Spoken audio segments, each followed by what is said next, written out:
Oh, hello there. This is Matt Cleathermos, and I'm back for another episode of Underrated Movies. And this time, I'm in my big, comfy, reclining chair.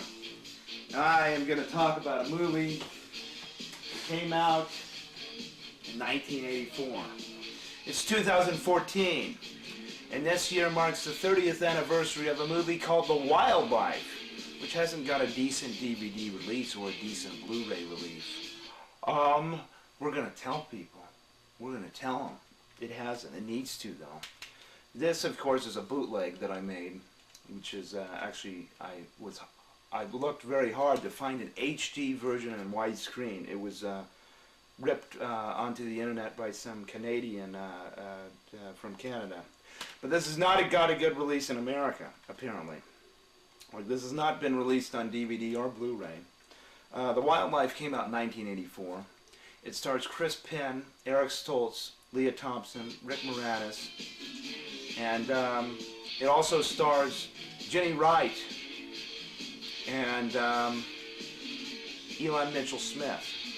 Basically, the movie is about this. It's a 1980s romp involving Bill and his new apartment, Jim and his rebellious antics. Bill and Jim are both brothers.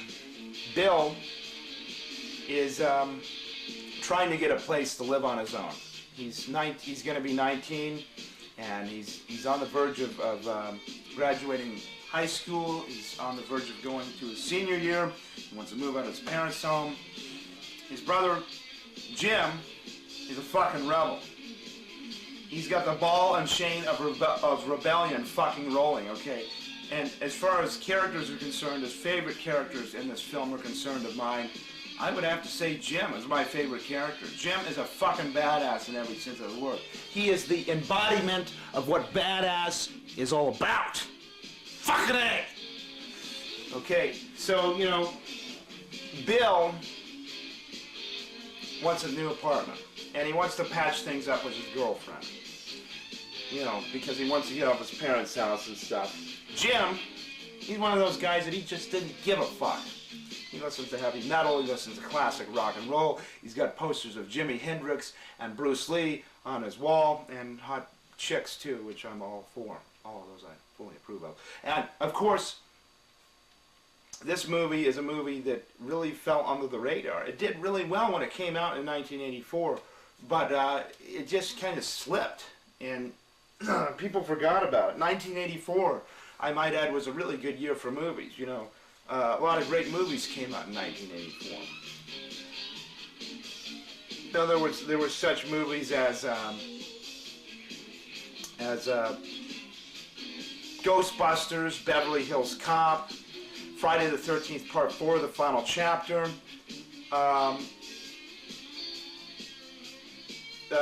Fuck, I have to think about this. Star Trek 3, The Search for Spock. Conan the Destroyer, Terminator, Gremlins. All those movies came out in 1984. And then there was The Wildlife. And I think what happened is this movie, there was so many big hits in 1984. Indiana Jones and the Temple of Doom, that also came out in 1984. Just damn fine year for movies in 1984, and I think what simply happened is as this movie itself was just overshadowed by all those other movies. It was a big year for blockbusters, a lot of great summer movies, a lot of great winter movies for that matter too, but 1984, and this is a year before I was born, so, you know, I don't know too much about it. You know, I try to elaborate it on as much as I can, but this movie, I just kind of discovered it on my own. I was late night TV, late night satellite TV, and late night TV is great. But I believe it was HBO, if not HBO, maybe Showtime or Cinemax, a free preview. And during the late nights, they tend to show a lot of old movies. And they showed this movie, and I read what it was about, and it sounded intriguing. I thought, well, I really like Chris Penn. I mean, I think Chris Penn's a great actor. And I really enjoyed Elon Mitchell-Smith in the movie Weird Science. After he did this movie, he did Weird Science in 1985. So, you know, and Rick Moranis that same year did Ghostbusters. So, I mean, this movie was a movie that I must admit it didn't get its just desserts, or it didn't really get its justice. And it's like, it makes me angry and mad that it doesn't have a decent, good DVD release here in America. But it also, and it is an American film, and it also doesn't have a good Blu-ray or HD DVD release either. And the thing is, with The Wildlife, is it really truly is a good movie. It's not bad at all.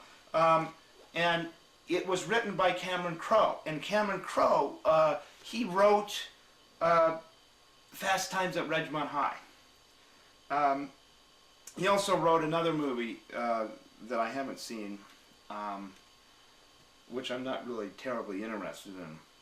I don't remember the name of the movie. If I did, I would mention it in this review.